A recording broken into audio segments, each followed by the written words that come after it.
สวัสดีครับ I'm Point from ค้นพบ Acceptance and non-reactivity is powerful. It is empowering. But what does it mean to accept? To accept what is in the here and now, in your direct experience of reality in the present moment. To accept in a non-judgmental way, in a non-reactive way, not trying to force it to change, not trying to force something negative to be positive, not trying to deny the feelings, thoughts, and emotions that come up, not trying to suppress them, not trying to ignore them, not trying to change them directly, but just to accept it and see it for what it is, mindfully. To accept your thoughts, your feelings, your emotions, and your bodily sensations. Because emotions, if they start to become intensified and strong, they can have an effect on bodily sensations, correct? Now, I want to be clear that to accept does not mean to believe or to identify with or to agree with the stories that your mind tries to tell you through the thoughts that come up. Such as if you're feeling negative because you feel rejected or you feel let down or you feel disappointed or you feel heartbroken or for whatever reason, some experience or situation happened and your mind is trying to tell you that, you see, you'll never be successful in building and maintaining good, healthy, strong, authentic, and genuine relationships. You'll never succeed in business. You'll never get that promotion because you're not good enough. Other people are better than you. Nobody likes you. You're a failure. You're not hardworking enough. You're not talented enough. Everybody is out to get you. Everybody is a cheater. People are nasty, mean, and cruel. To accept does not mean to believe those thoughts, to identify with them, because when you do, they only serve to create limiting, unhelpful, and disempowering beliefs, because they then become the lens that you use with which to view the world through. All businessmen are just self-motivated. They're just evil. All relationships end up in failure. There's no such thing as true love. I'll never find love. I've been diagnosed with this condition since I was young. I'll never be fully healed. I'll be forever tormented by it. To accept does not mean to identify with and to believe the thoughts and the stories, such as the examples given, that your mind tries to convince you. Rather, to accept means simply to accept that they are just an experience that arises for a short while. It's just a thought that pops up. It's just a feeling that is negative. It's just an emotion that is intense. And it does feel difficult and challenging to deal with, but it is as it is. It is what it is. Therefore, we could say to learn to accept what is means to learn to develop and cultivate a skill. A skill in being able to feel deeply into how you currently experience your reality in the present moment, in the here and now. To feel deeply into it without judging it and without judging yourself for having it. For example, right now I have a negative thought about my coworker and I know I shouldn't think bad about other people. That wouldn't make me a good person. I feel guilty. I feel bad. I gotta get rid of this. To accept even that as a thought and to not judge yourself for having it, but to just watch and observe that, that's interesting. It's just a thought. The more we begin to do this, the more perspective and clarity we will begin to cultivate. And you will get insights into the nature of how your mind works, the nature of reality, and how you experience your reality, such as you begin to see that, wait a minute, you are not your thoughts. Wait a minute, emotions and feelings are not facts. That's interesting. So you become more detached from this conceptual frame of thinking. I'm not gonna be successful in business, in work, in relationships, in love, in money, in finance. You begin to see that they're just concepts that you attach to and latch on and believe to be true. And you take back power. You unidentify with them. You remove your investment in them, and you begin to see a gap of clarity that you are not your thoughts. The past, therefore, no longer has to define. It does not have to define or dictate your future. As a matter of fact, think about this. When you think about the past, it's no longer the past. You're thinking about it in the present moment. Now, isn't that interesting? I borrowed this concept from Eckhart Tolle and many other teachers who I follow.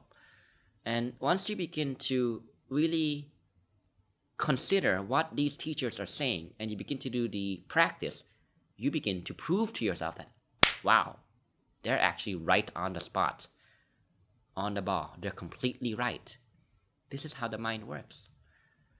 So once you really accept and really feel deeply into your present moment experience of reality, feel deeply. If you're having a negative emotion because of a bad day, you're having a bad day, you're having feeling disappointed, frustrated, angry, grief, depressed, feeling bad about yourself, feeling guilty, low self-esteem, or any bundle of negative emotions, feel into it deeply. And you will begin to see that you are not those things. And that those things do not have power over you until you allow it to by believing it to be real. You see? And you begin to think, hey, wait a minute. These things that I have previously taken on and identified with and latched onto and become attached to, that I put on as labels, as clothing that I consider to be myself, my story, my life story. Wait a minute, these things are not as real or tangible as I previously thought. Now, I don't say this in a disheartening way. I don't say this in a existential crisis kind of way, but I say this in a liberating and empowering kind of way. Because once you realize that you're not those thoughts, emotions, and feelings, then you begin to understand that they do not have power to control you until you allow it to. And therefore, hey, wait a minute, thoughts, feelings, and emotions are just that. They can't kill me, they can't harm me until I believe that they can. Hey, wait a minute, I'm in control here. Hey, wait a minute, the beliefs, unhelpful, limiting beliefs that I have about the past, about myself, about how my life was, about how my family was, about how I used to think I was a victim to some circumstance in some way, shape, or form, about how somebody wronged me, betrayed me, and therefore it affects my life forever. Wait a minute, those things no longer have to repeat itself going forward into the future. And that's liberating, isn't it? It's empowering. And you begin to see that, wait a minute, these beliefs, thoughts, emotions, and feelings are just habits. And I reinforce them and keep them alive and give it more power when I am not aware of the mechanism of this habit at play. The moment I shine my awareness and focus and attention on it and watch it mindfully, I then have the power to break free from the chain and choose to question it. Question its validity, challenge it, and change it. But you see, this change, breaking free from this chain and liberating yourself from this chain, for it to be truly empowering and sustainable and genuine, it must come from a place of complete acceptance. Because if you are still resisting it, if you're still arguing with it, if you're still trying to force those thoughts, emotions, and feelings directly, if you're trying to make them go away, that is an emotional reaction. You're reacting. You're agitating your mind more.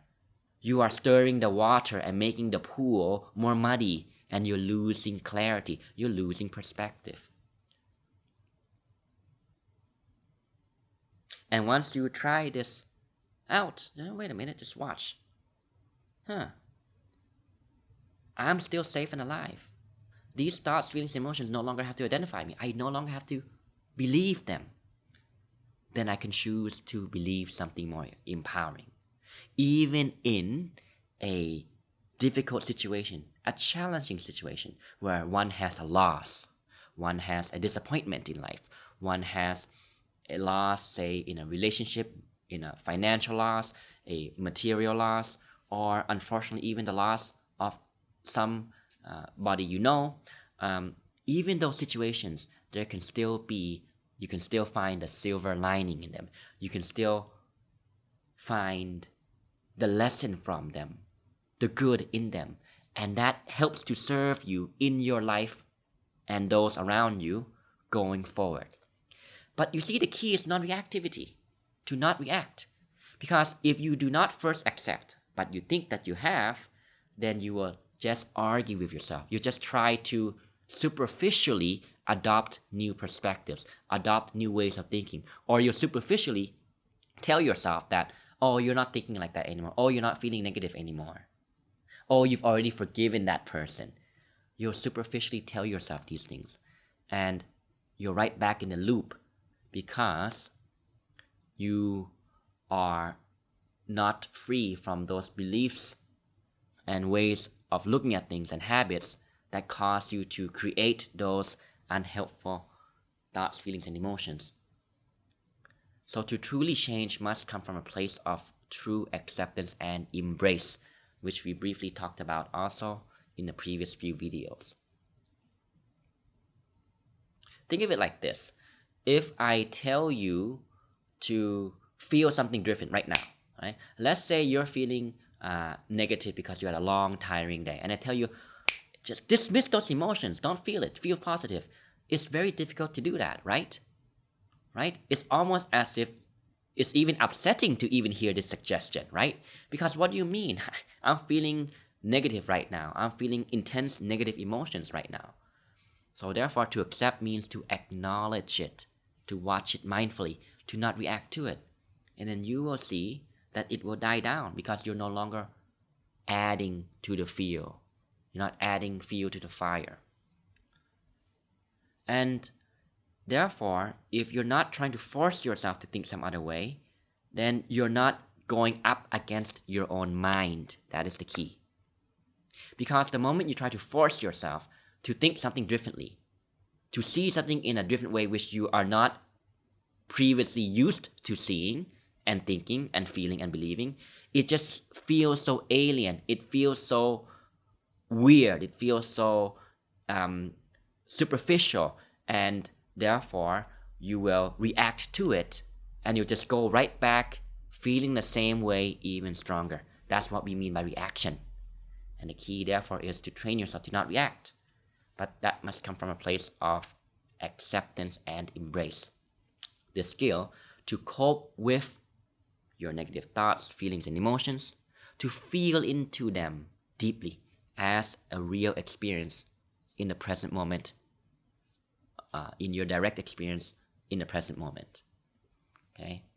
And once you feel into it deeply, deeply, deeply, you will learn much more about yourself, about how your mind works, and how you don't always have to believe everything your mind tries to tell you. And you can question it, you can change it, and you can take back power. And therefore, your mind will work with you. You will work with your mind, not against it. And it comes from a place of wisdom, not reactivity, which only produces and multiplies those negative emotions and experiences even more.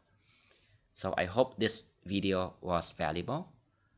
Again, We always have a choice in how we choose to respond to some situation, to look at the situation, how we choose to think about it, to interpret it, to process our experiences.